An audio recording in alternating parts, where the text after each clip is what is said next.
Okay, so welcome everyone. Thank you for coming today. So today I'm going to talk about traditional Chinese medicine and traditional Japanese medicine and the differences between the two, and also a little bit about safety in clinical practice. So I have a question for you. So can you tell me how old is Chinese medicine? 200. 200. Very close. Well, a little bit more than 200. What? I know. 4,000. Yeah, it is 4,000. Very good. So over 4,000 years old. Very, very old. We'll talk about in the timeline of things how old that really is. So, welcome. My name is Dr. Eddy. I'm a doctor of Chinese medicine. Now, we can use the title doctor as long as we say we're a doctor of Chinese medicine or osteopathy or philosophy or whatever you are, as long as you don't hold yourself out to be a Western medical doctor. So, I studied Chinese medicine over 20 years ago at RMIT University in Bandura, and then my 5th year was an internship in Nanjing University. And Nanjing is just a little town of about 80 million people, just inland from Shanghai. So you can see Shanghai is quite close to South Korea and Japan. So we'll talk about how the medicine went through the peninsula of Korea and into Japan there. Okay, so that's me needling someone in the face, probably around about 2002. So Chinese medicine pretty much relies on a pulse diagnosis and talking and asking questions, on tongue diagnosis, and then using all that information together to prescribe herbs, sometimes cupping and sometimes little needles called acupuncture. Japanese medicine here is a lot about asking the right questions, but also the Japanese developed more of an abdominal diagnostic system. So you press on different points of the abdomen and that tells you about the disease state of the patient, and then you prescribe herbs. More herbs are more popular than acupuncture in Japan. Western medicine, on the other hand, is more about using modern diagnostics such as blood tests, X-rays, and things like that, and vital signs, and then surgery and Western medical drugs is more of the therapy with that.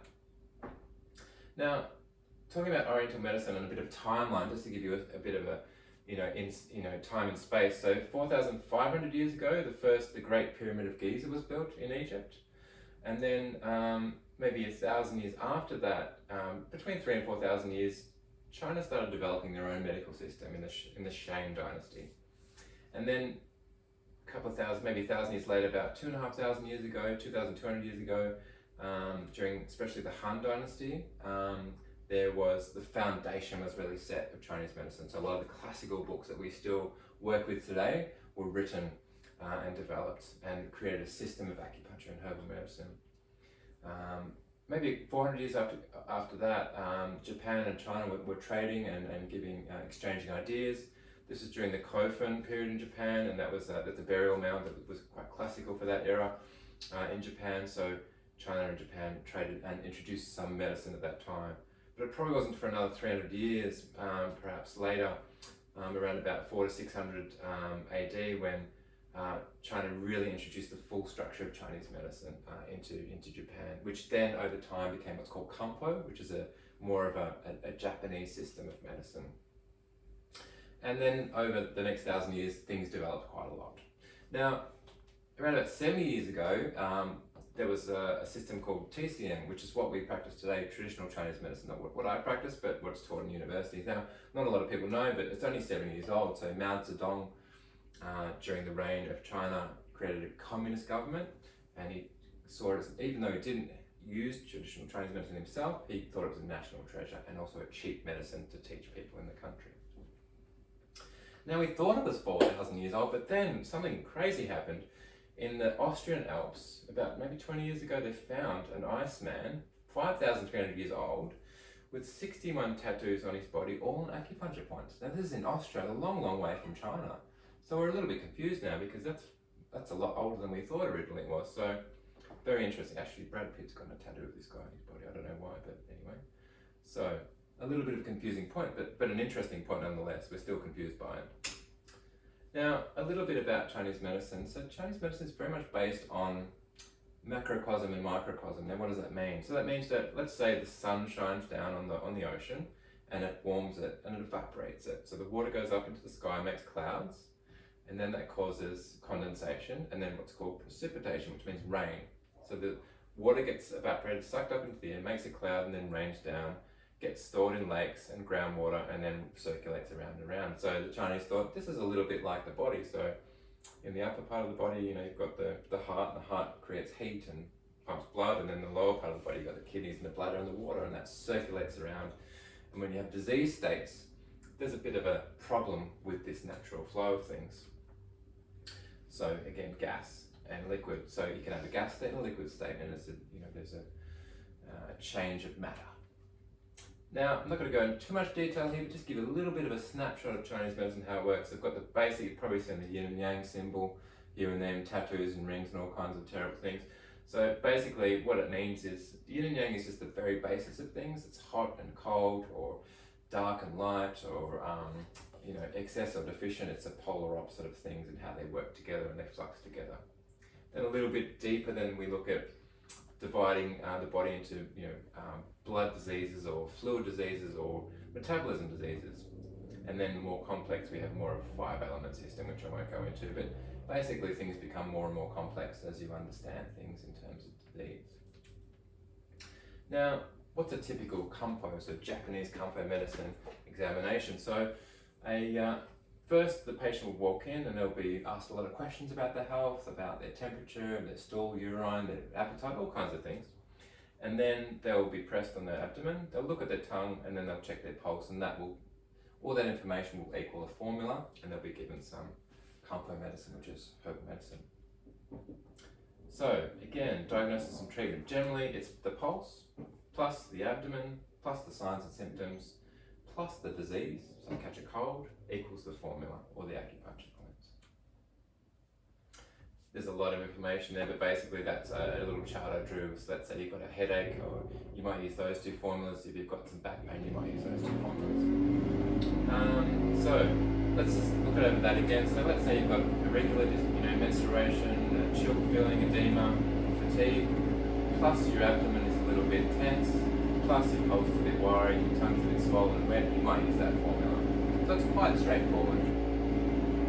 So in Australia, the qualifications that you need is a 4 or 5 year bachelor degree from a qualified university, or a 3-year master degree, and then you need to register with APRA, which is the Australian Health Practitioner Regulation Agency.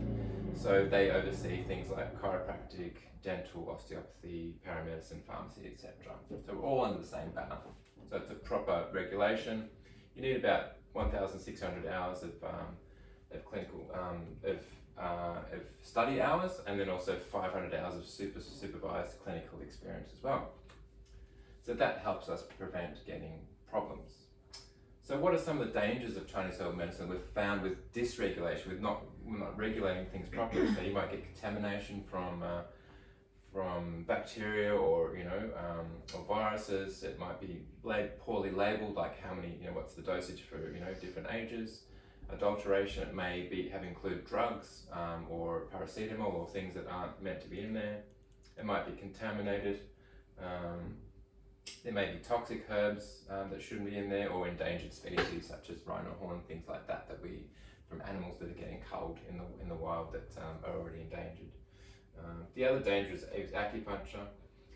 You have to be well trained so you don't puncture organs. So there have been cases in the past, which we'll talk about. So in the last 40 to 50 years, there's been about 90 deaths from acupuncture recorded worldwide. Now these were all from untrained people, and they were basically from puncturing organs. So it's, it shouldn't have happened, but these were untrained people doing silly things that would never happen with a well-trained person. Those are a couple of cases there from herbal medicine as well. Again, they were just people being cowboys doing things that they shouldn't. If I compare that, let's just compare things to iatrogenic death, which means death from medical intervention in Western medicine. So in the US alone, about 250,000 deaths per year happen from Western medical intervention. So we've got 90 deaths over 45 years, and we've got 250,000 deaths. So and even 50 people die every year from paracetamol in Australia. So the OHS responsibilities are quite laid out in the OHS manual in Victoria, 2004. So sections 21 to 35 to 38 will explain about the obligations of a Chinese medicine practitioner to their employees, to the patients, and the responsibilities and hazards that they must overlook. So thanks so much for listening today to all these things. I hope that's enlightened you a little bit more about Chinese medicine and some of the things that could happen and why they shouldn't happen with proper education and proper overseeing of these people. So I'm just wondering if you had any questions for me today. Yes? Does Chinese medicine sometimes make you sick? Does Chinese medicine sometimes make you sick? So usually a person will come in when they're sick and we want to make them better, but very, very rarely, like 1 in, 50 people might feel a little bit sick from Chinese medicine, or if you get the wrong formula for the person, that might make them sick.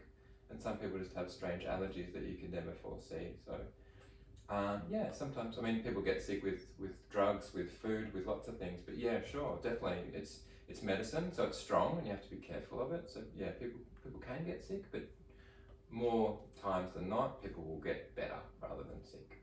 Yeah, good question. Any other questions? Yes.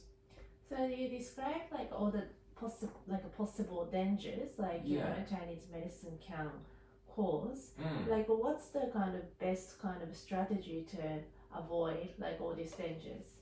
Strategies to avoid the dangers? Yes. Yeah. So I think a sterile environment, so a very clean environment. The patient has to always wash their hands. I'm an educator as well, and I always, students will fail if they don't wash their hands, even before the exam. So that's number one, is hygiene.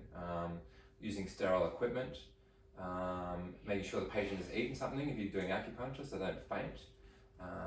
Having a nice, calm, clean, accessible room with no trip hazards and things like that.